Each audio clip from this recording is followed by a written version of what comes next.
कर्मों का फल। हर दिन एक भिखारी दरवाजे के पास आकर भीख मांगता था और घर का मालिक हमेशा घर के बाहर आते ही उसे देखकर फिर जाया करता। कई बार उसके लिए गालियां भी बकता। वो कहता, तू जिंदा ही क्यों है? पूरी जिंदगी ऐसे ही भीख मांगेगा क्या? धरती का बोझ क्यों बना बैठा है? और कभी कभी उस भिखारी को गुस्से में वह धक्का भी मार दिया करता। इतना कुछ होने के बावजूद भिखारी के मुंह से सिर्फ यही निकलता कि भगवान तुम्हारे पापों को माफ करे। एक बार कल्याण दास को धंधे में बड़ा नुकसान होने की खबर मिली। कल्याण दास बहुत परेशान था कि तभी उसके दरवाजे पर वही भिखारी आया। कल्याण दास गुस्से में अपना आपा खोते हुए उस भिखारी को पत्थर मार देता है। पत्थर लगने के कारण भिखारी का सर फूट गया और उसके सिर से खून बहने लगा। फिर भी दर्द से कराहते हुए भिखारी ने इतना ही कहा, भगवान तुम्हारे पापों को माफ करे। भिखारी वहां से चला गया। कल्याण दास सोच में पड़ गए। भिखारी को पत्थर मारा, फिर भी उसने सिर्फ प्रार्थना की। कल्याण दास का गुस्सा शांत हुआ। भिखारी का रहस्य जानने के लिए कल्याण दास ने भिखारी का पीछा करना शुरू कर दिया। भिखारी जहाँ जहाँ जाता, कल्याण दास उसके पीछे पीछे जाता। कल्याण दास ने देखा कि कोई उसको खाना देता, कोई उसको मारता, कोई उसको अपमानित करता तो कोई गाली देता। लोग भिखारी के साथ चाहे जैसा व्यवहार करते, लेकिन भिखारी सबके लिए एक ही प्रार्थना करता, भगवान तुम्हारे पाप माफ करे। अब रात होने को आई थी।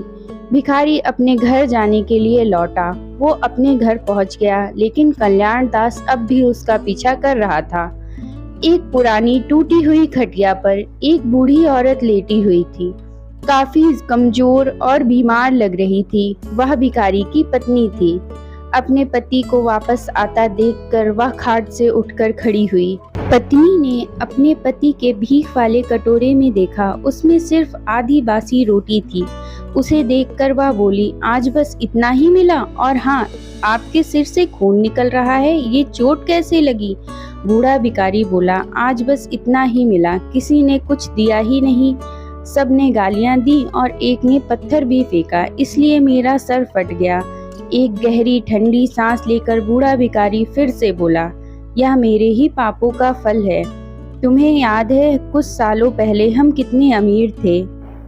क्या कुछ नहीं था हमारे पास? हमारे पास हर चीज जरूरत से ज्यादा थी, लेकिन हमने कभी दान नहीं किया। और उससे भी बुरा हमने उस अंधे भिखारी के साथ किया जो हमारे द्वार पर भीख मांगने आया करता था।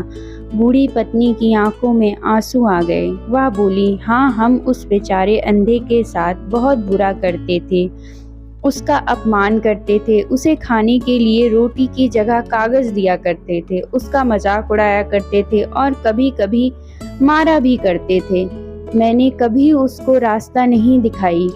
एक बार मैंने उसके मुंह पर मिट्टी भी फेंकी थी और वह हमेशा दुखी होकर यही कहता कि भगवान तुम्हें तुम्हारे किए की सजा देगा, भगवान तुम्हारे पापों की सजा जरूर देगा। उसका श्राप सच हुआ और हम इस दुख भरी जिंदगी में आ गए। भिखारी बोला, हाँ, उसका श्राप सच हुआ, इसलिए मैं किसी को बद्दुआ नहीं देता।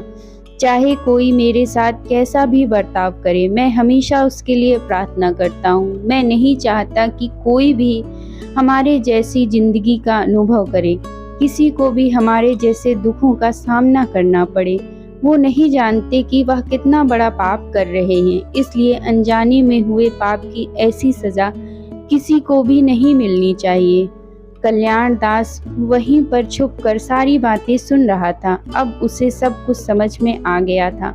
भिखारी और उसकी पत्नी ने वह आधी रोटी मिल बांट कर खाई और भगवान को धन्यवाद बोलकर सो गए। अगले दिन वह भिखारी फिर से भीख मांगने कल्याण दास के घर के पास जाता है। कल्याण दास ने पहले से गर्म रोटियां उसके लिए निकाल कर रखी थी। उसे देते हुए विनम्रता से बोला, माफ कीजिएगा बाबा, उससे बहुत बड़ी गलती हो गई। बूढ़ा भिखारी बोला, भगवान तेरा भला करे। इतना कहकर वह आगे निकल गया।